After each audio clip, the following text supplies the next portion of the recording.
This video will be covering an overview of this 13 book series from the bad beginning to the end, and every horrible event that occurs to 3 unfortunate orphans in between. I will not be drawing comparisons between the book series and the 2017 Netflix adaptation, nor the 2004 movie adaptation, so if you have either not finished reading the series, or are only watching the TV adaptation, I suggest reading the entire series before watching this analysis, as I will be spoiling not only major plot points, but also Lemony Snicket's ways of writing that is best experienced yourself, without me pointing out why it is good, bad, or otherwise. With that out of the way, let's go. The bad beginning introduces our 3 main protagonists, Violet, Klaus, and Sonny Baudelaire. A terrible fire that burns down their house along with their parents, and a new guardian who was, to the best of my knowledge, responsible for said fire. This guardian, Count Olaf, is the main antagonist of the series, and is especially recognizable by his one bushy eyebrow, a tattoo of an eye on his left ankle, a menacing smile, and very shiny eyes. He is not only the main antagonist of the first book, but of the whole series, appearing in every single volume to varying degrees.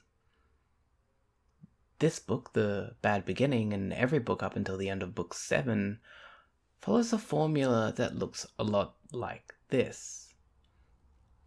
The Baudelaires are taken to a new guardian. That guardian is found to be less than ideal. Olaf enters the scene in disguise.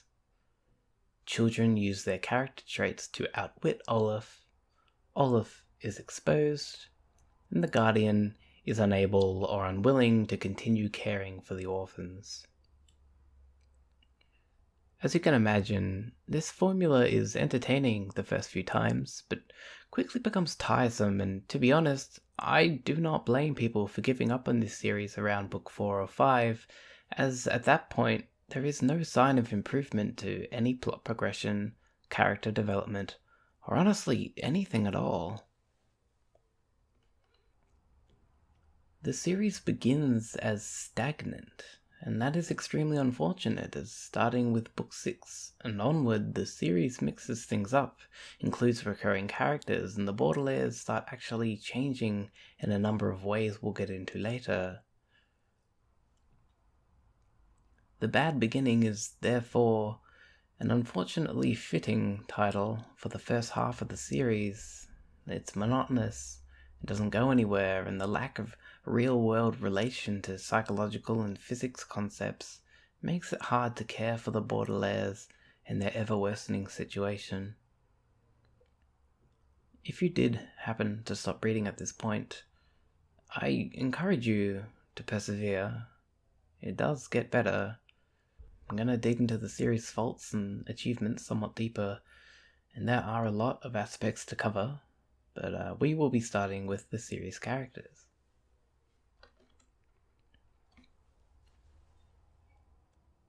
Every character worth mentioning in a series of unfortunate events is either one-dimensional, two-dimensional, or dare I say it, on rare occasions have more than 2 character traits that govern their behavior. Let's list some, shall we? Sonny bites. Klaus reads. Violet is an inventor. Mr. Poe is always busy and coughs a lot. Count Olaf is an actor and is greedy. Monty likes snakes. Aunt Josephine is irrationally afraid of things and loves grammar. Sir loves his lumber mill above all else. Nero mocks people, plays violin, and is a narcissist. Esme is fashionable. Jeremy's a pushover. Hector is afraid of authority. Hal is work-focused and short-sighted. Olivia wants to help people. Widdishin says I a lot and never hesitates. And yes, there are more characters in the series, but I think you get the idea. It isn't until book 12, and I'm not joking, before we start meeting characters that have some actual meat to them. And even then, it's not much. And also, it's about until book 9 or 10 before the Baudelaire orphans, our main characters, start showing some real development of their own. It's in the penultimate peril where we meet Kit Snicket and Dewey Denouement, where Count Olaf breaks character for the first time, and where the Baudelaires take active action that go against what once they thought was noble and just. This is what I mean when I say that this series starts off slow and yet is worth persevering through, but it is not just the fact that characters start to change, it is also the way that secrets and mysteries are revealed that makes the series worth the read. A series of unfortunate events is full of secrets, and as the Baudelaire orphans uncover secret after secret, find a snippet of a document that leads them to a shocking reveal, the reader also learns of the mysterious VFD, who is involved, what they do now, and what they once did before the schism. If what I said makes no sense to you, take my prior warning, read the series, and then continue with the video. I'm not here to explain these things to you. What I will do instead is shed light on how Lemony Snicket managed to keep me engaged using this mystery, even with the very bland and monotonous storyline in the beginning. My favourite example of this is at the end of The Wide Window, when Mr. Poe begins listing the crimes that Count Olaf will be prosecuted for: fraud, murder, and the endangerment of children, to which Olaf replies with an addition to Poe's list with, and arson. At this point in the series, the only instance of arson in the books is in the initial fire in the Baudelaire estate that started the whole series of unfortunate events. In other words, at this moment, it dawned on me that Olaf must have been behind this from the very beginning. That realization was honestly just brilliant, as not only did it paint Olaf in a much darker, sinister, and devious light than before, but it promised the reader that there would be information withheld from them that would be later revealed as crucial to understanding what is happening. This happens in many other forms, multiple times, and each time it occurs, it only gets better. As the mystery slowly unravels, characters' relations with one another are understood, and things slowly but surely start making sense. My favourite mystery in the whole series is not the Baudelaire parents, not Olaf, VFD, or even that damn sugar bowl, but, and this makes me smile every time I think about it, but it's the author himself. Lemony Snicket is not real, as I'm sure you know. If you're not aware, the name Lemony Snicket is a pen name of the real author and creator of the series, Daniel Handler. But I don't care about Daniel Handler, I'm much more interested in Lemony. Throughout the entire series, Lemony constantly refers to himself as he is literally typing on the book you are currently reading, often in situations that are either dangerous, short on time, or in some strange location. So the reader is constantly reminded with each passing book that Lemony's current situation is changing, and that he is intimately involved with the Baudelaire story, if only after the fact. But there is more to Lemony's involvement than just in post. In Book 5, Lemony introduces the idea of VFD.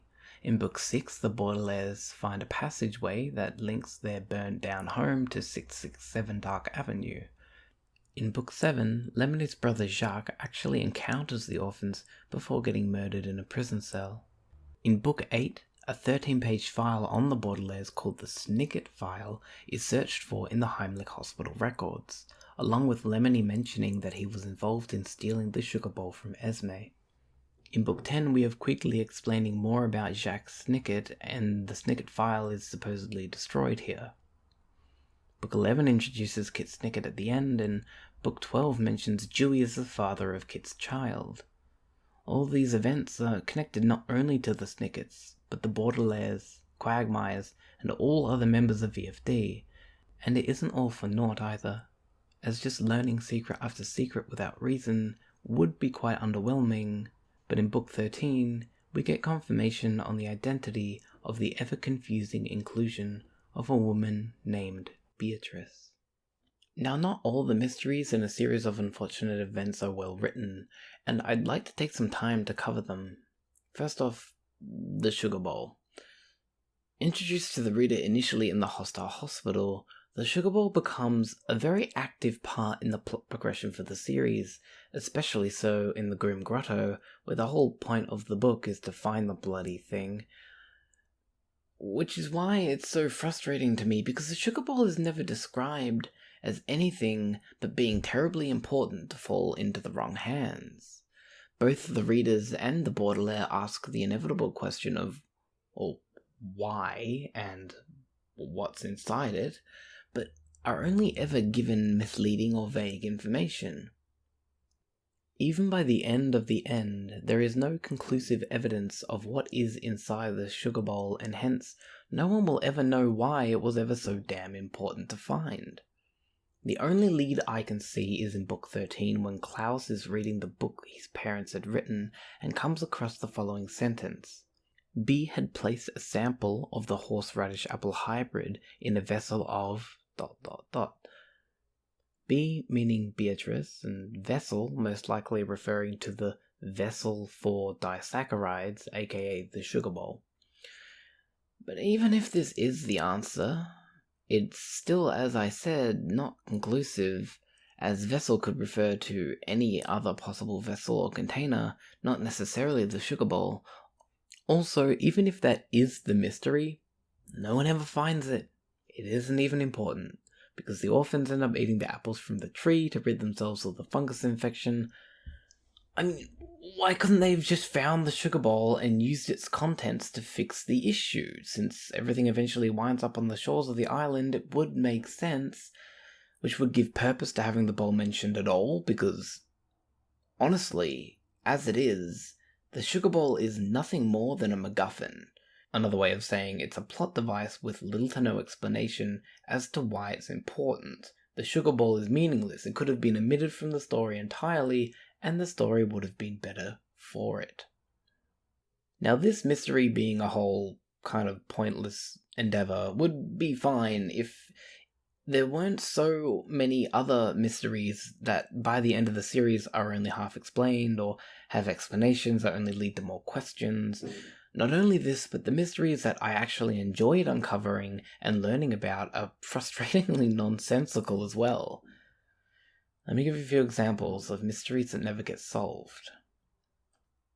By the end of book 13, we never find out what happened to the Quagmire triplets, nor whether the burning down of Hotel Denouement caused the loss of any lives, who Ishmael really was, and whether he survived the fungus due to his apple-eating habit, and how he got onto the island in the first place, why Olaf is so hell-bent on being evil, and why he gives up and basically commits suicide by not eating the apple to rid himself of the fungal infection, what caused the schism in VFD, what the question mark thing in the water is, how the Baudelaire parents seemingly caused Olaf's parents' death with the use of poison darts.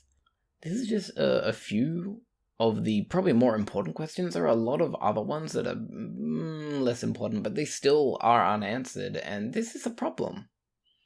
In particular, the Quagmire triplet thing really annoys me, as Duncan and Isadora are taken away in Book 7, and are never seen again by the Baudelaires. They're introduced in Book 5, we see them a little bit in Book 6, and they're taken away in Book 7. What the hell? Why even bother including them in the story for more than one book if they just get removed indefinitely while also being almost promised we'd see them again?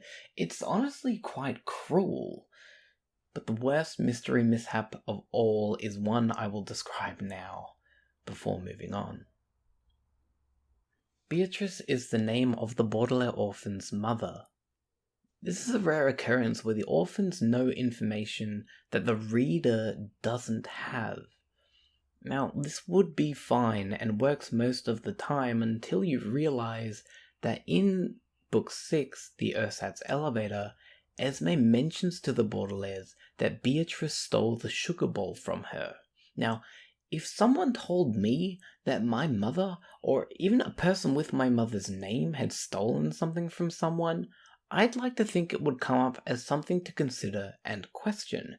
But do the three orphans even react at all to the mention of the name Beatrice here? Nope. Not even a mention or a look of confusion, shock, or anything. In other words, at this point, the reader has no way of possibly connecting the dots between Beatrice and the Baudelaires because of this lack of reaction. This is frustrating because the whole series revolves around mysteries, but if the author is being purposefully misleading with the information they provide to the reader, well, what's the point in pondering the answers to all these questions at all? I think I've made my point. Let's move on. On a lighter note, let's detour into Snickett's way of writing, because it alone allowed me, and I'm sure many others, to continue reading despite lacking in many other areas. The way Snicket writes brings me such great joy, and I found myself time and time again closing the book and just laughing to myself at the stupidity, or is it cleverness, of a joke or a long-winded explanation. Snicket will constantly with each book choose a number of idioms to use himself, but also have the characters in the story use and relate them to their situation.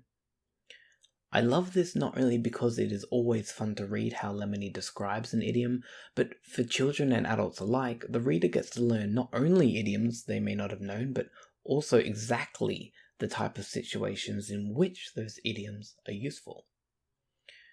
And with multiple ones each book, you end up with quite the library of idiom knowledge. Sometimes it's not an idiom, but an idea or a term that is useful but also confusing.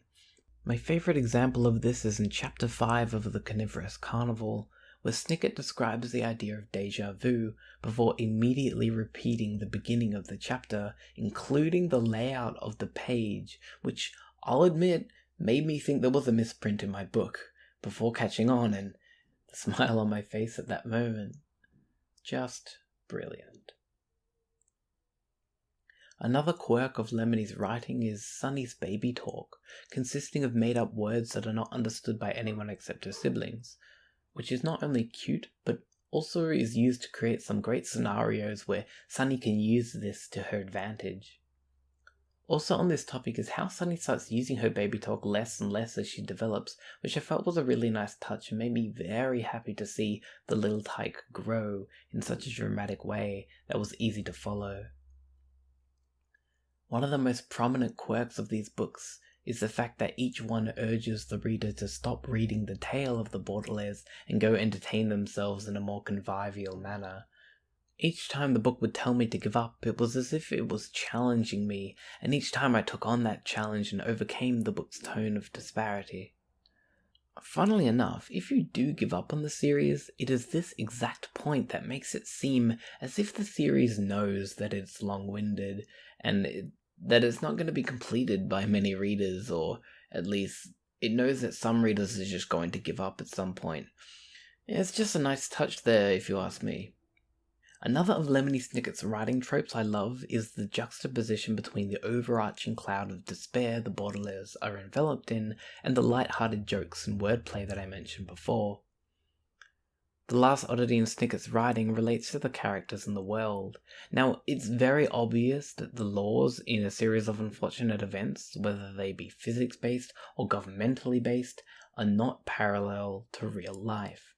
Violet's inventions would rarely work in a real-world scenario, but, these can be overlooked, as it is not without intent. What I mean by this is, the world that the Baudelaires are in is different from yours and mine. It's a world where adults are disillusioned to the point where they believe that children and infants are capable of conducting themselves as adults, from working in lumber mills in Book 4, to Sunny's administrative work in Book 5, and her mistreatment by Olaf in Book 10, and the orphan's chores in Book 7.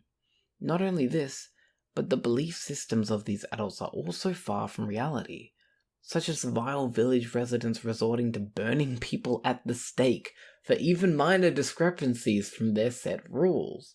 Now, don't get me wrong, I'm not saying that these are negative aspects to the writing in a series of unfortunate events. On the contrary, I am saying that because the ridiculous nature of impossible natural and psychological traits of the series are consistent, This actually works in favor of the author and should be commended, so good on you, Lemony.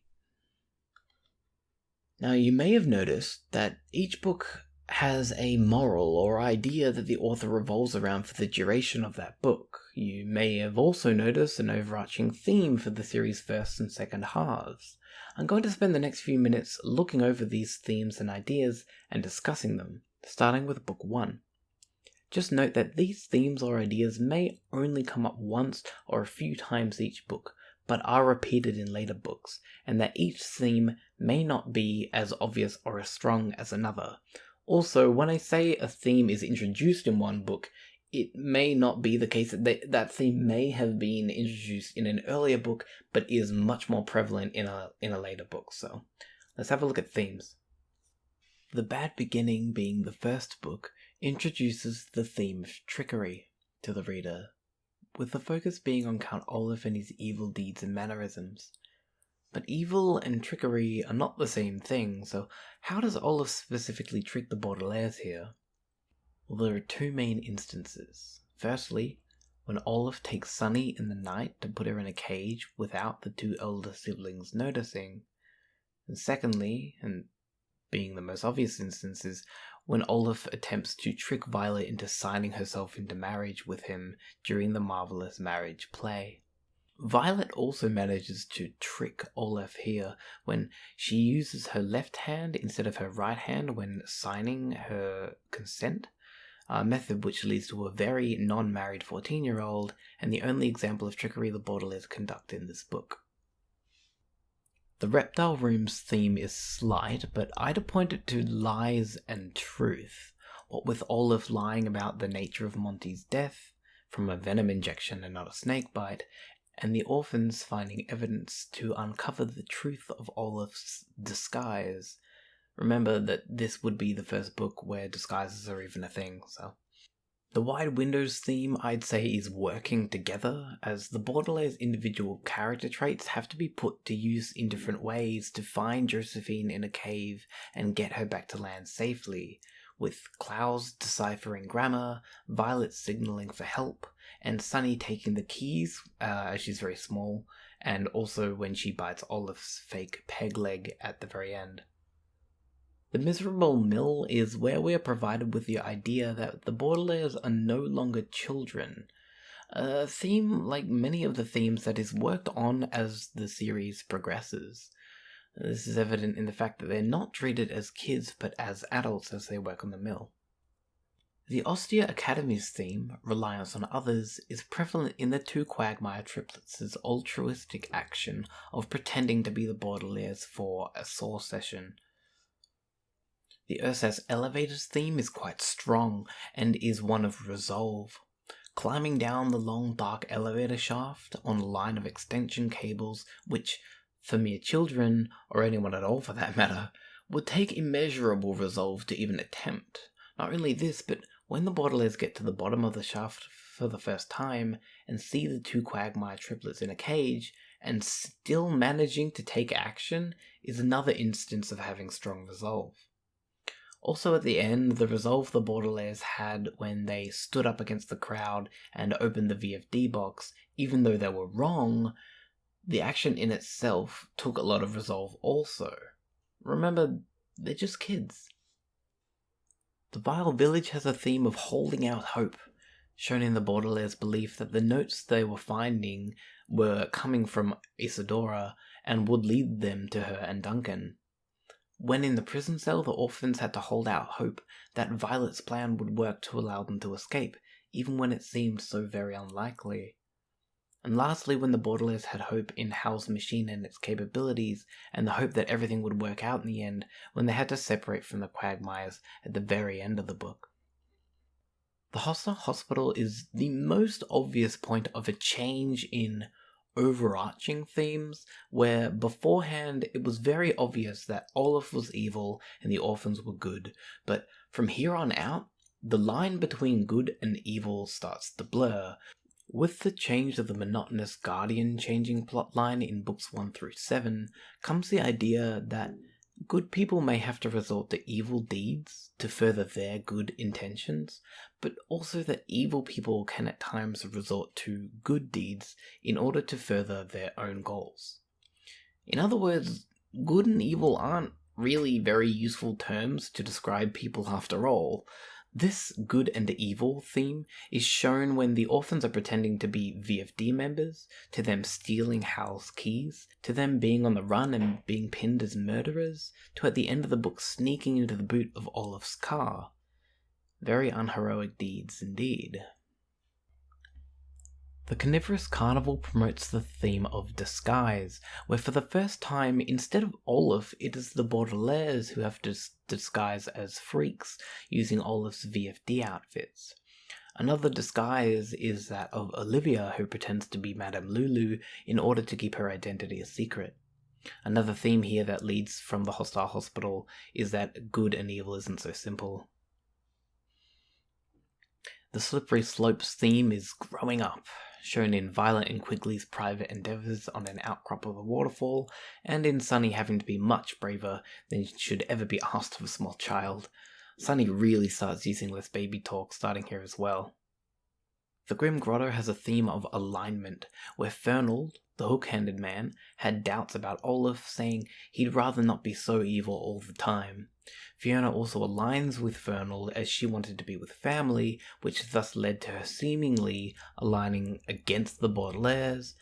The alignment of VFD being blurred due to the schism is also evident, so there's a lot of who's a friend, who's a foe, which side are you on in Book 11.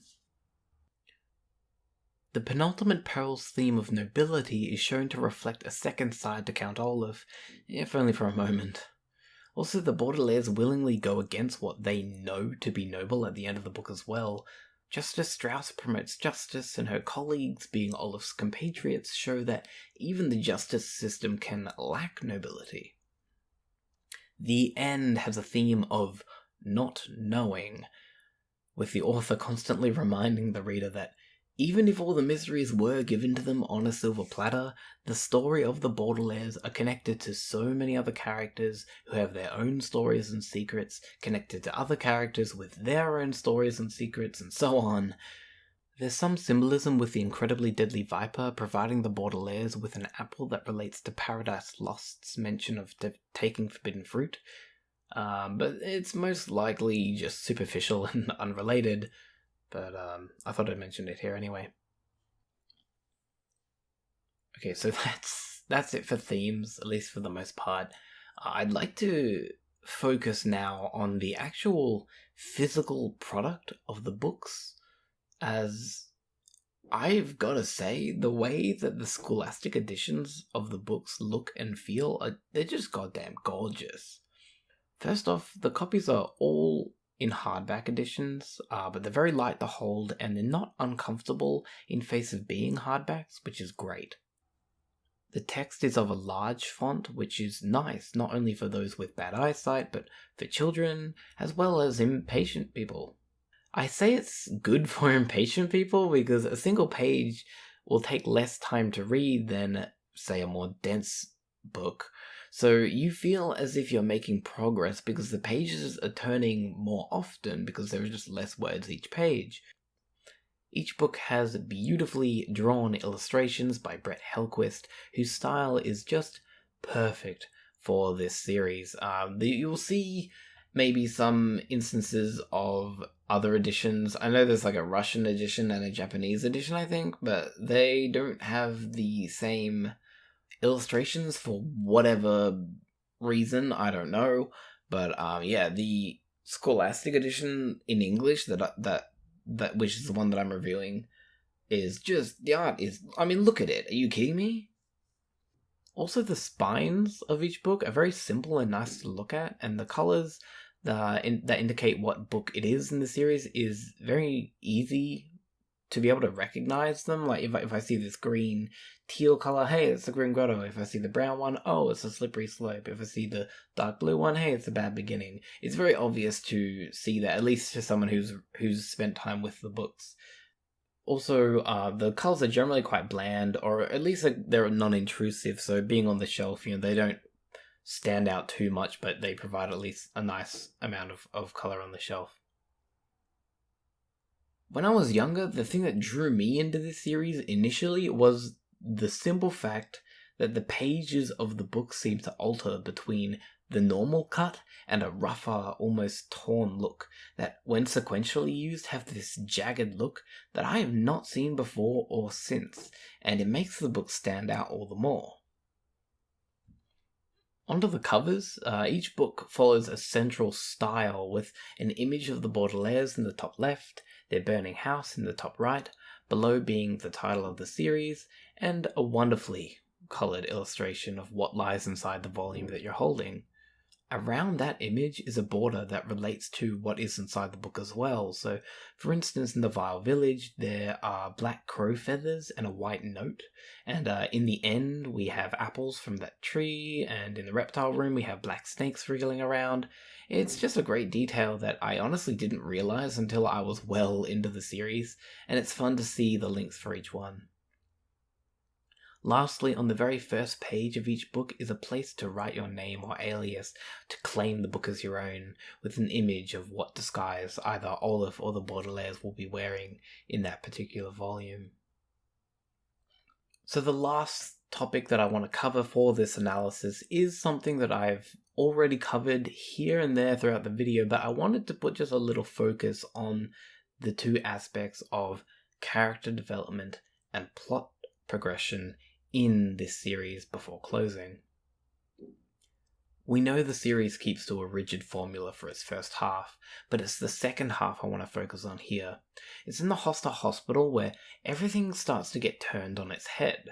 Count Olive stops being so intensely active in his approaches to the fortune that he desires, to the point of not disguising himself at all in Volume 8 and just using a loudspeaker, and later on just dressing in his usual attire. It's the Baudelaires that begin disguising themselves, from the VFD members, to doctors, to freaks, to volunteers, and concierges. This switch from what we expect to a complete 180 of expected roles coincides with a more sophisticated and intricately designed plot in at least most of the books in the second half. The weakest of this half is most definitely the Grim Grotto, with the introduction of the Medusoid mycelium being the most important part of that volume. And honestly, not much else, which is unfortunate, but hey.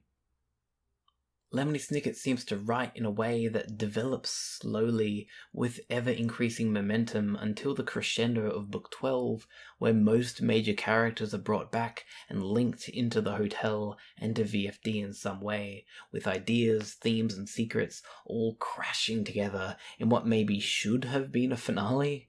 I believe this series could have been half the length that it is, and still have told the same story, cutting out characters and plot points that led nowhere, and focusing more strongly on what actually matters.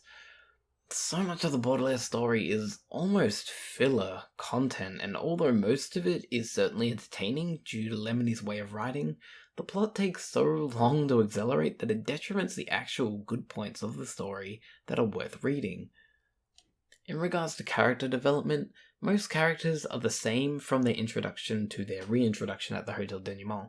Nero still mocks people, Mr. Poe is still useless, Sir still cares only for the mill, Esme is still a fashion-induced nutcase, and even Carmelita is still a spoilt brat.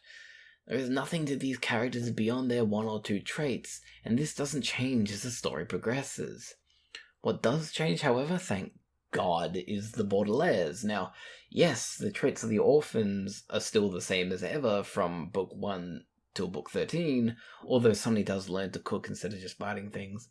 But their decision-making, their actions, and their intent behind their actions all develop with each book. Ideas of noble volunteering sprout up, and are thusly crushed and mangled into questionable actions of regular people, part of a broken organization, and this is done so well in the end of the penultimate peril, where the Baudelaires willingly take active participation in the burning down of Hotel Denouement, all the while not even sure of themselves that it was the correct decision. Count Olaf is another character who we see at least a glimpse of something else in what may be the best moment of the series. where the Baudelaires put their hands on the harpoon gun that Olive is pointing at Dewey at the end of Book 12. Now it's here where Count Olive shows something very un-Count Olive-y. He shows uncertainty.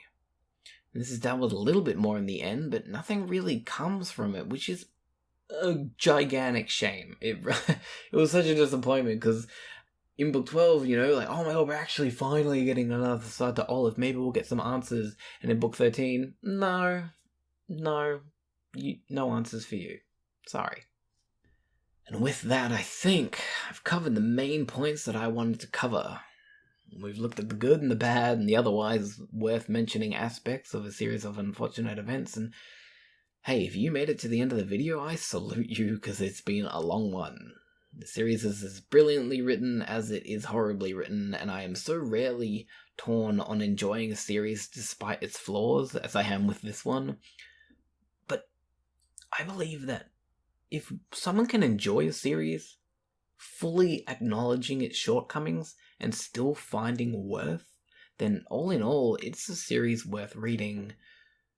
I'll be coming back and reading The Tale of the Baudelaires again in the future, I'm sure, but not for a long time.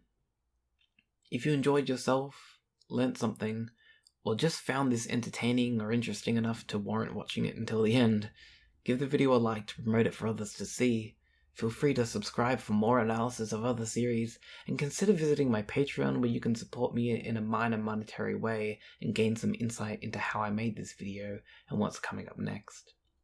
Before I shut up, I'd like to reference a review of Book 13 on Goodreads by a user called Nick, whose page I've linked in the description of this video, as reading that review gave me a few extra points to add that I'd forgotten about, so thanks to your decade-old review, Nick.